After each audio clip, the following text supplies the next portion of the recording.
مرزا غالب اکثر انسانی عقل اور سمجھ کی حدود پر بات کرتے ہیں۔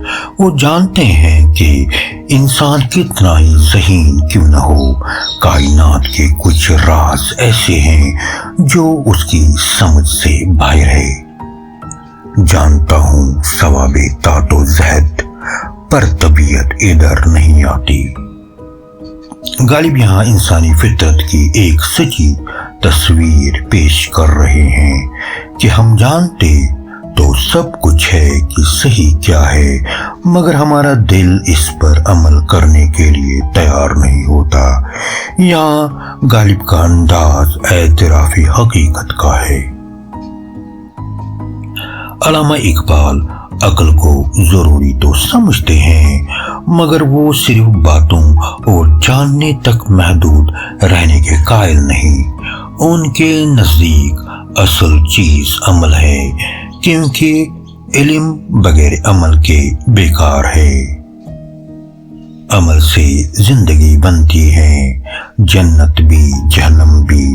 یہ خاکی اپنی فطرت میں نہ نوری ہے نہ ناری ہے۔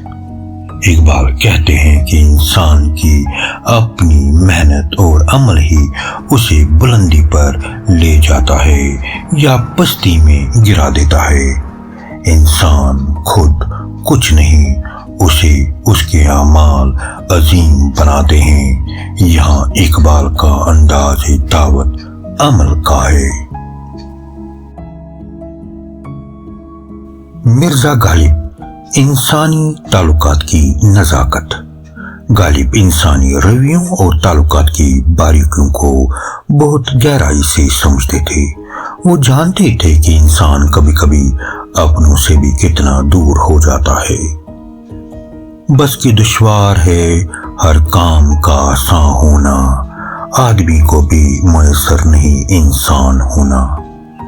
غالب کا کہنا ہے کہ شکل سے تو سب انسان نظر آتے ہیں، لیکن انسانیت اور اخلاق کے اعلیٰ درجے پر فائز ہونا سب سے مشکل کام ہے۔ یہاں ان کا انداز ایک حکیم کا ہے جو انسانی معاشرے کی کمیوں کو دیکھ رہا ہے۔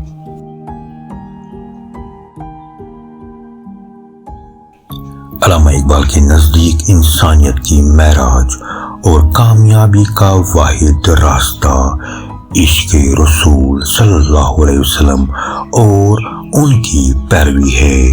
وہ ایمان کی بنیاد محبت کو قرار دیتے ہیں کہ محمد سے وفا تو نے تو ہم تیرے ہیں، یہ جہاں چیز ہے کیا لوح و قلم تیرے ہیں۔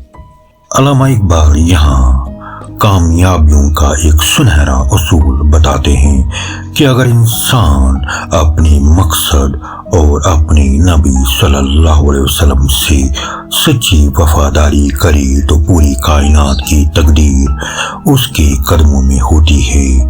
یہاں ان کا انداز ایک عاشق رسول صلی اللہ علیہ وسلم اور مصلح کا ہے۔